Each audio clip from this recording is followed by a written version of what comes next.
Silence falls over Paradise, as though the city is holding its breath. Then you hear it, the ringing of a distant bell, the waving of banners, and cheers of victory. After a short and bloody conflict, the dust has finally begun to settle. You feel Sapadal close to your thoughts, stirring with interest. The god of the living lands is observing this moment, unfettered by confusion or fear. For the first time in centuries, they understand. The Paradise militia rallies to you, the outsider who defended them in their hour of need. Whatever happens next, you have won their confidence. You take a moment to reflect on the calm. Not so long ago, you arrived at these shores on a simple errand, which turned out to be anything but simple. The dream scourge is over, and the island has been cleansed of plague. A time of healing and mourning follows. People look to you for answers about the source of the affliction. You tell them the truth, how the plague came from a power beyond mortal understanding, and how it is finally at peace. With your guidance, the Living Lands becomes a vassal of the Adiran Empire.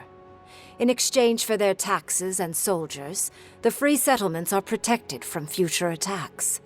The fight for survival is over. The rebels of Paradise are not so fortunate. Over the years, more of their hidden sanctuaries are rooted out by the Emperor's soldiers.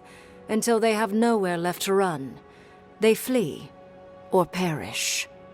The refugees of Emerald Stair resettle in Thirdborn, bringing their skills and research to aid the local community. What starts as an uneasy partnership blossoms into a bond of trust. Through shared adversity, they find common ground. The ashes of Fior Messiverno continue to smolder. Scavengers avoid the ruins, fearful of spirits unleashed by animancy gone awry. The once promising city is nothing but a cautionary tale. Though Adir has promised that the Living Lands will retain their autonomy, not everyone in Shatterscarp trusts the Empire.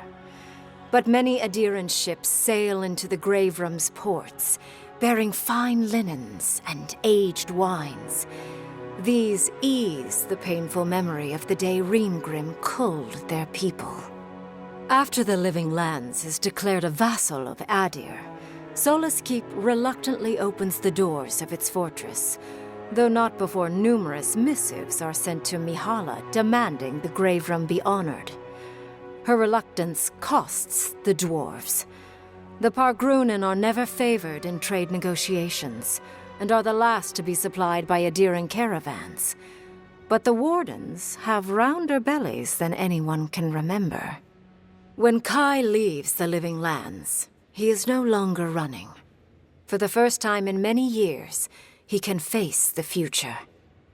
He returns to Rauatai, committed to peace for his people, those he left in Rauatai, as well as those he found in the Living Lands.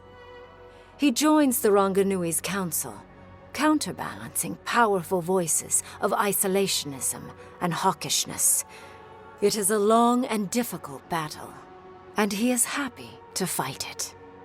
With many of his anxieties and lifelong fears addressed, Marius now feels very differently than he did when he first met the envoy. Still far more comfortable in the wilds than among people, he nonetheless finds that his worries about the unknown were merely self-protection against the traumas of his childhood. Armed with this knowledge, he finds himself more capable of living in civilization, and far less fearful of his home in Galawain's tusks. While he never regains his former place as a Warden of Solace, he spends his time traveling between Solace and Thirdborn, acting as a stubborn ambassador between the two. Giada continues to improve as an animancer.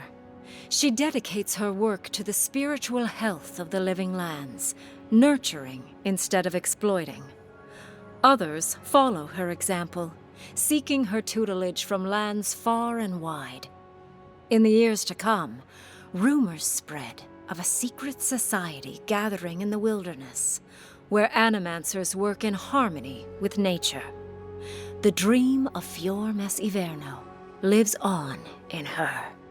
Unable to pass up the opportunity, Yatsley takes her place beside Reengrim. Under the tutelage of the Archmage of Terror, Yatsley sees her own power grow beyond her wildest expectations.